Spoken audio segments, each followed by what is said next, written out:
Hey, Anton. Yeah, Margaret. You know what people don't talk about enough? What? Simon's so messy.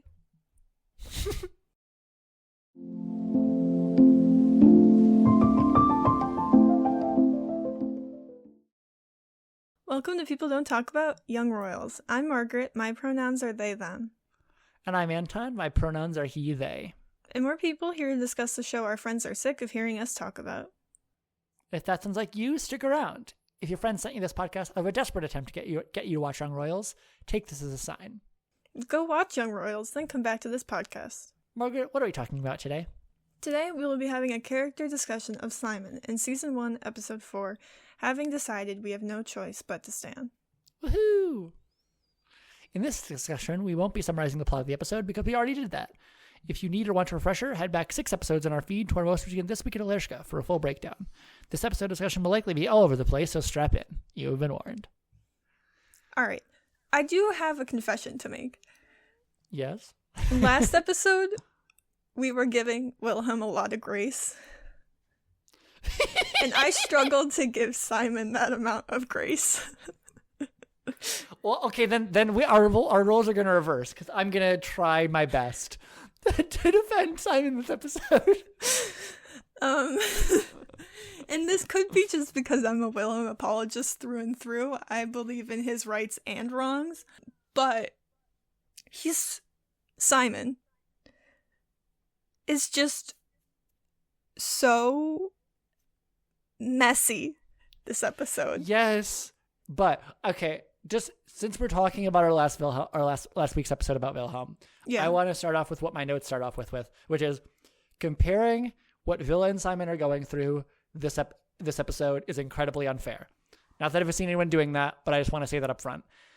Mm-hmm. Wilhelm is fighting a practically unthinkable internal battle, but Simon is also dealing with way more than any one person can handle. Yes. But he makes August sell drugs for him. Simon's issues are external, which makes him very reactive, is my next point. Yeah. And I think you and I as people have maybe slightly less grace than we should sometimes about reactive decision making. Yeah. Because we're both people with like textbook generalized anxiety who plan everything out to a T to the best of our ability, just to or at least think things through to a degree that Simon doesn't seem to really do. No. And I've never been a 16-year-old boy, so I don't know what that's like. But I've also never... It's weird. No, I said neither have I, because I've never totally a boy. But okay. That's true. That is true. But I was way closer to it than you are. But also either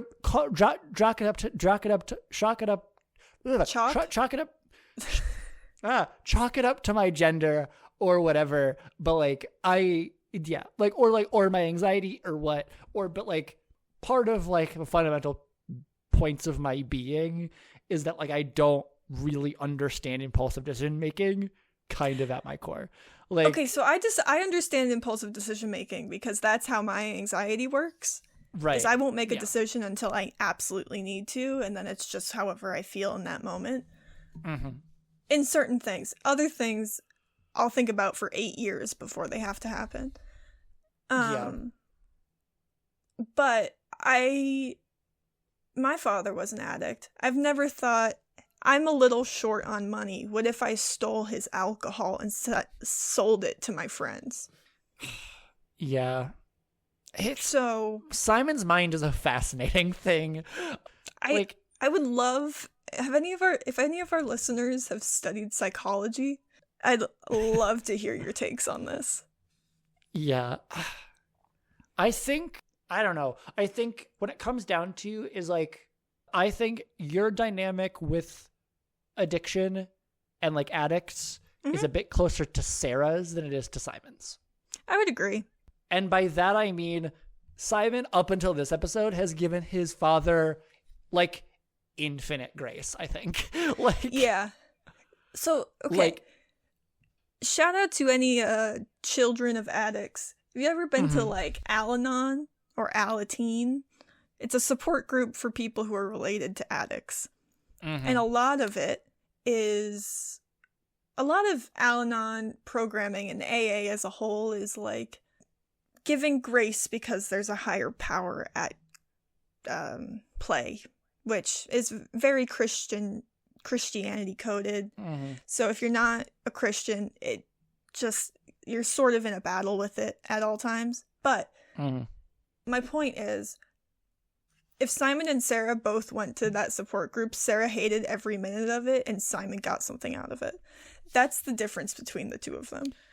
Yeah, I think a detail that I realized we'd literally never talked about, which is sort of on us, but also is literally a single line of dialogue, and something I've never thought about until this very moment, is Ayub in the pilot telling Simon, don't see your father because it always like bums you out afterwards. Yeah.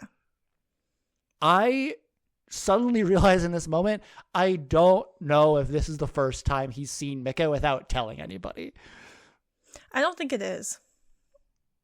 Because like Micah is surprised, but he's not as surprised as he would be otherwise. I think he's more caught off guard because Simon didn't warn him he was coming, which he might have done in the past. But I think Simon is so embarrassed to be doing what he's doing and like so self-conscious that he like doesn't want to preface it at all. He just wants to do it and get it over with.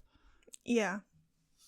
But that goes to say that like, regardless if you want to see his like, so, like, I don't know how, I still to this day really don't know how hard and fast his agreement with Sarah is to like not see their father.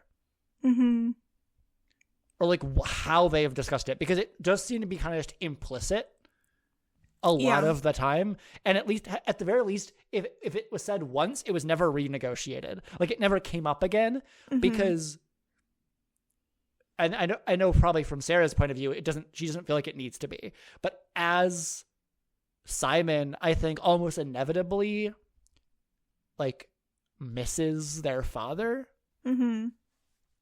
Like, which just feels like just a natural thing that like, because Sarah doesn't express any sort of interest in bringing up Micah herself. Yeah. And we've already seen it's such a touchy subject, even when Felice brings it up to a degree that like, I think Simon already knows how Sarah feels about Micah. Yeah. And so it's just a non-starter. Like he can't process these feelings with her. And so how else is he going to process them but by acting on them? Yeah, we see that Simon gives people kind of infinite amount of chances. Yeah, until he's actually finally done with them. But that takes a lot of effort. Yeah. So it does not surprise me that he also extends that to his father. Right. And I think we might see almost inarguably like fucked up way, I think we see that process in action in this episode with how he handles Wilhelm, like quote unquote breaking up with him or like breaking things off or however you want to phrase it. Because I don't think he really processes that happening. Like Wilhelm saying, I can't do this anymore.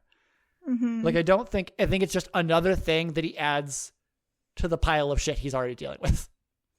Yeah, I think he does have a lot of shit going on right now. Exactly. So it's like, and so he just adds it to the pile and just like doesn't touch it.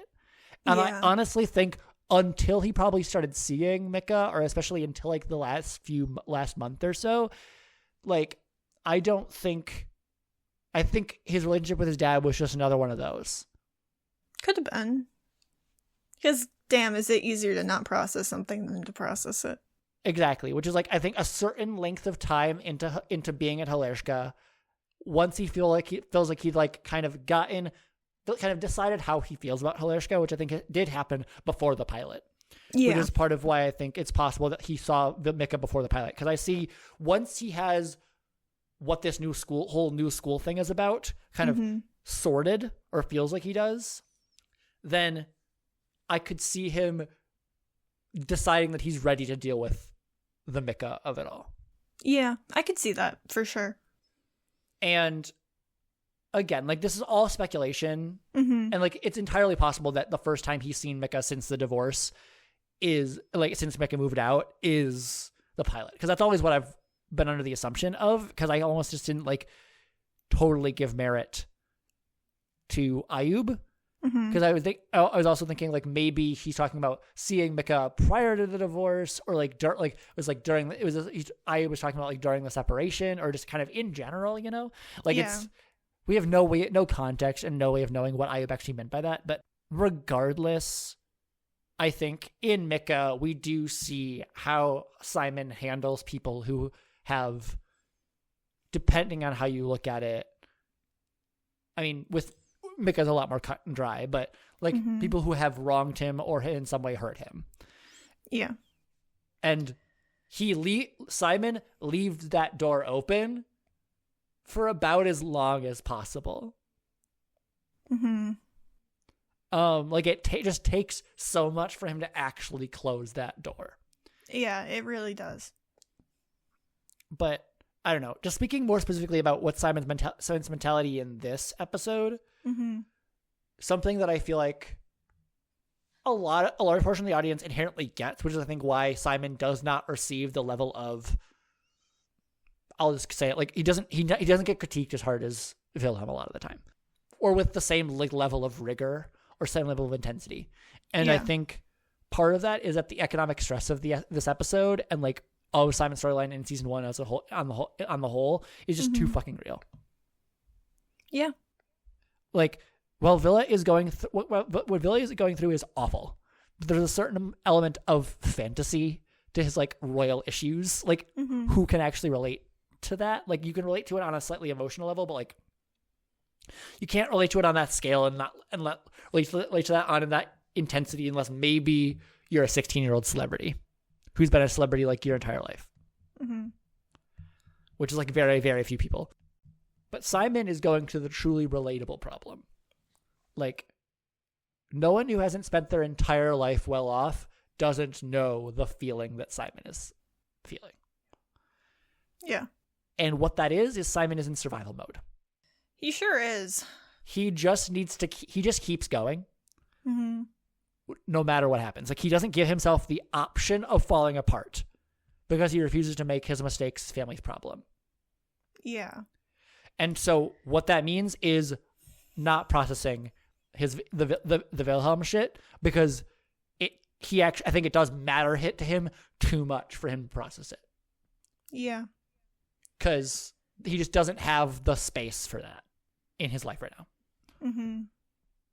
I think it's interesting that, like, they're both grasping at straws and they do it in such different ways. Like, I know this isn't a Revolution episode, but right, the comparison, it's really hard to talk about one of them without the other. But yeah, they're very intertwined. But the comparison between the two is very interesting to me. Yeah.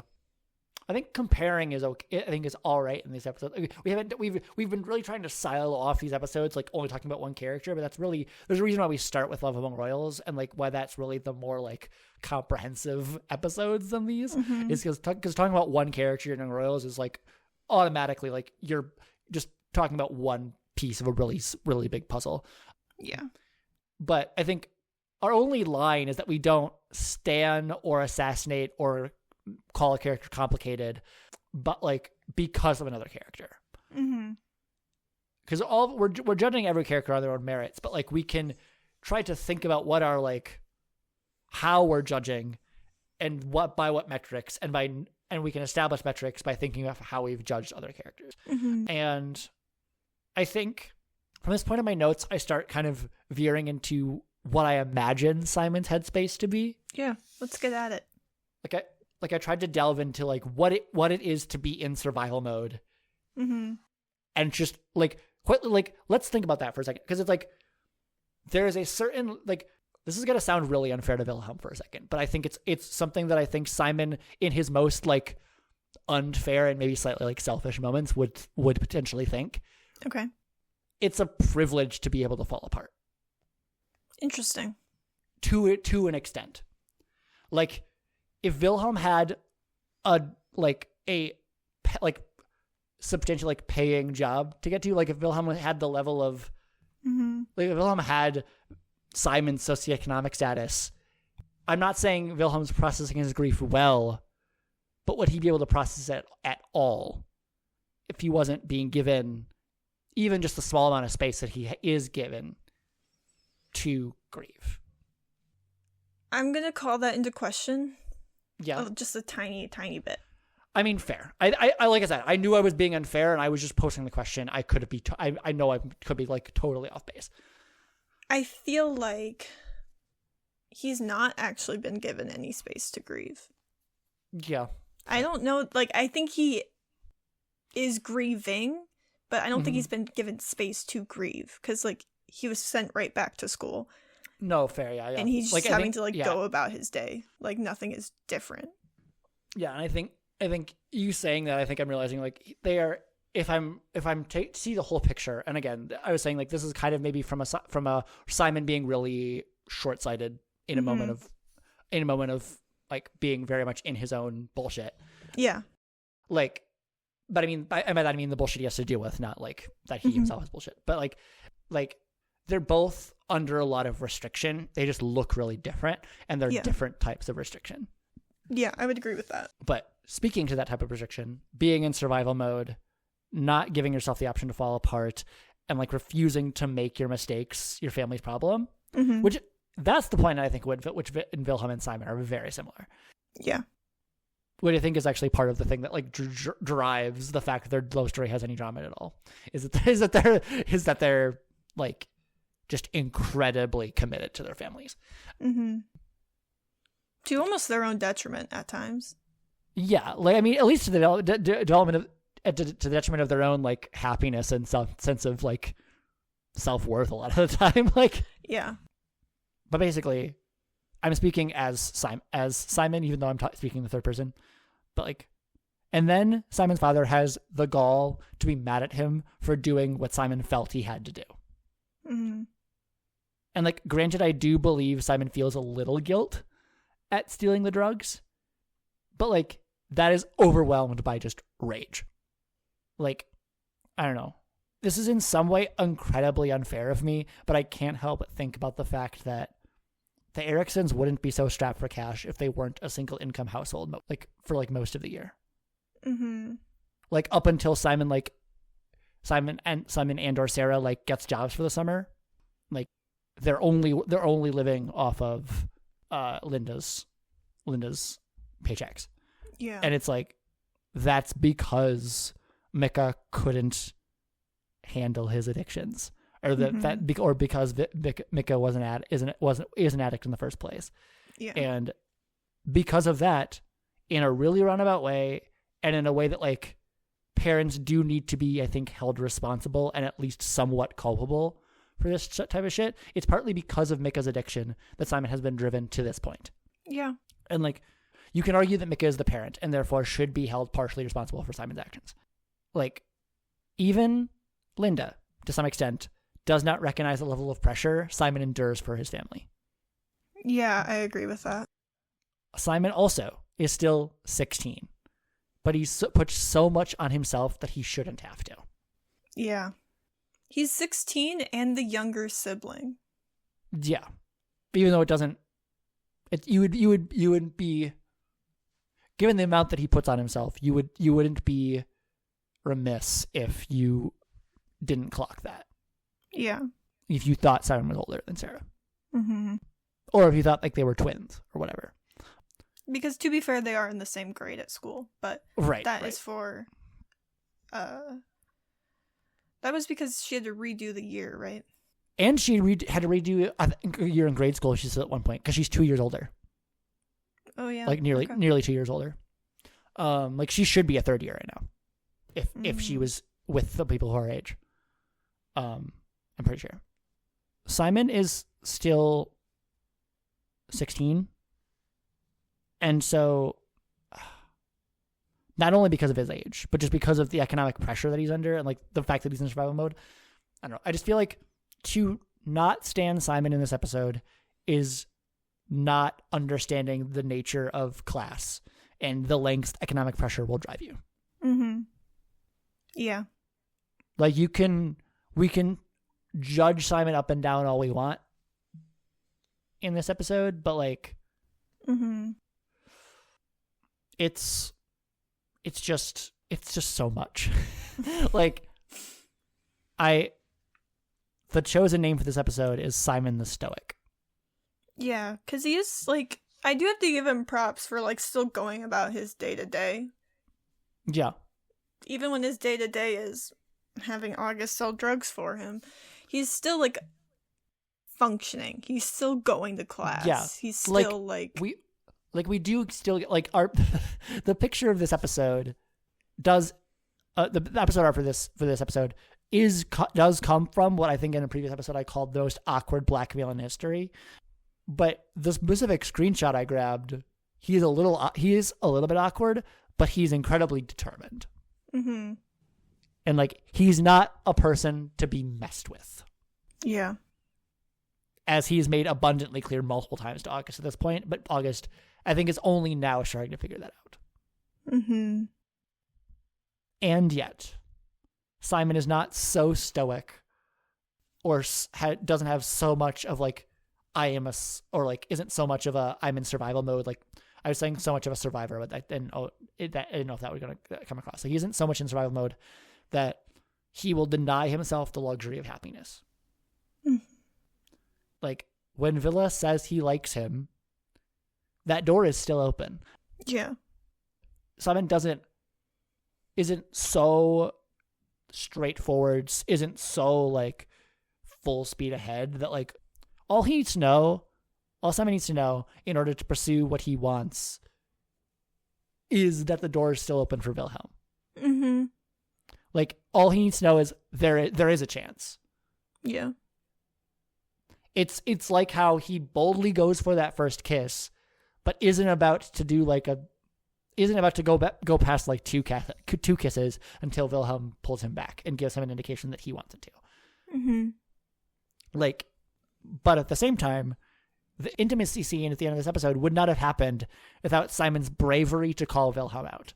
Yeah. And so it's like, again, like, the characters in the show are complex. We've spent almost this entire character episode talking about how Simon is in survival mode, is stoic, is just like setting things off to the side, but he still goes for what he wants at the same time. Like, he still recognizes what is going to make him like truly happy and isn't going to just disregard that because it isn't necessary for survival. Right. Because Simon is still like a dreamer. He still has goals and ambitions and like doesn't just consider himself a cog in the machine, or like doesn't just consider himself like a person who, he's definitely like a person who does what he's told, but he hasn't made struggling a fundamental part of him that like, or like the only part of him at least. Mm-hmm.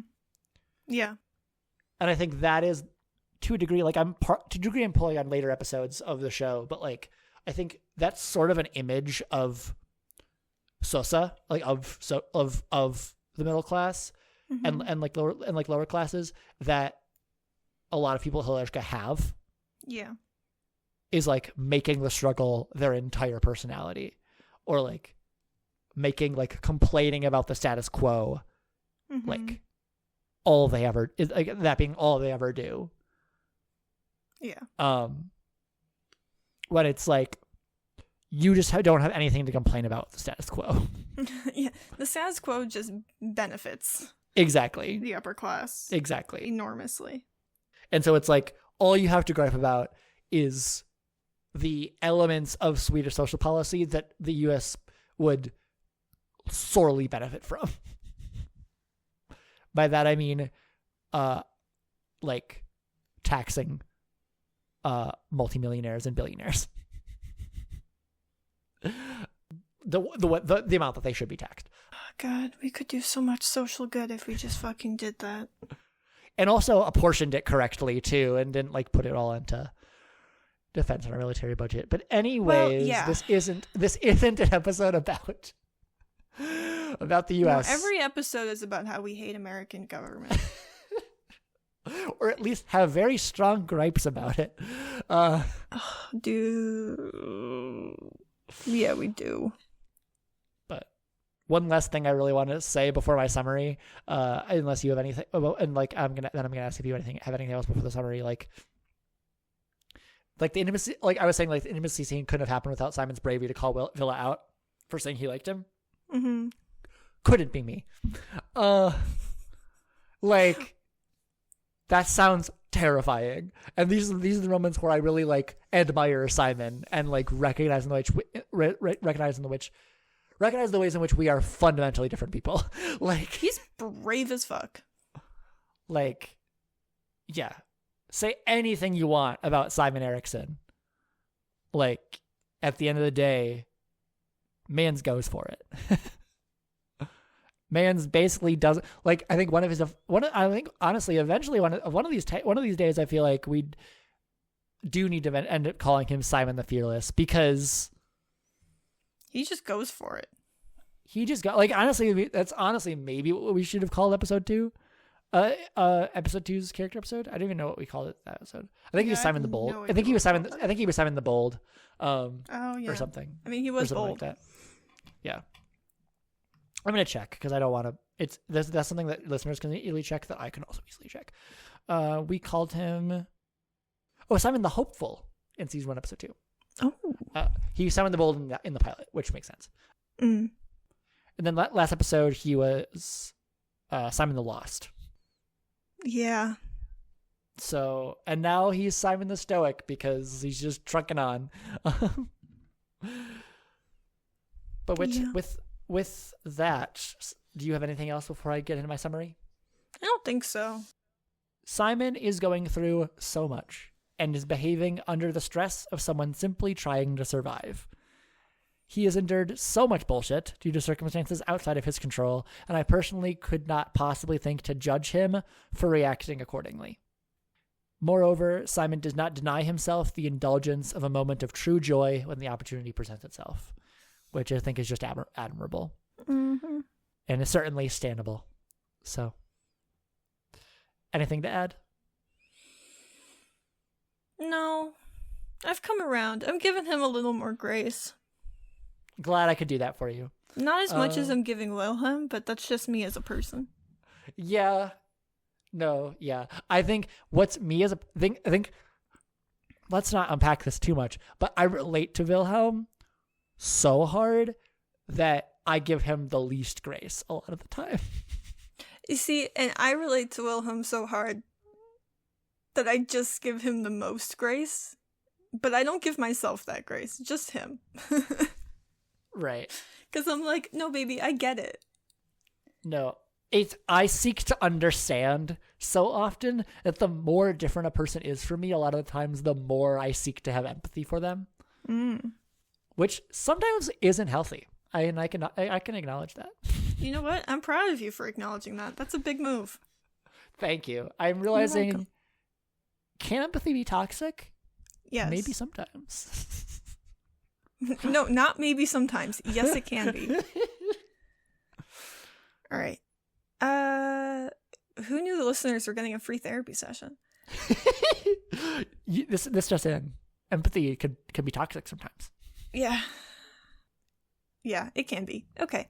All right, take us out. Thank you for listening. If you'd like to keep up to date with when we release new episodes and other pod-related announcements, you can check out our Instagram or our threads at People Don't Talk About. Margaret started posting on threads again. Go check that out. I deleted it from my phone for a while and I re-downloaded it. Yeah. What's up? Oh, I was gonna say something after the next sentence. And okay. I was jumping the gun. Our next episode will be Character Assassination for August in Season 1, Episode 4. And right now, you can listen to our bonus episode that goes along with this one, which is about the album Omar Covers, which is all of the both of Simon's big songs in Season 1, covered by Omar, and also one of the ones they considered going with before they chose It Takes a Fool to Remain Sane, which is honestly one of my favorites songs of all time. which is it's really fucking good. Really funny. But yeah, so we couldn't think of a better episode to pair it with than Simon's character episode. So, all right, and with that, all that's left to say is so stay tuned. We forgot. Oh fuck! So stay tuned. And with that, all that's left to say is let's start a revolution, baby.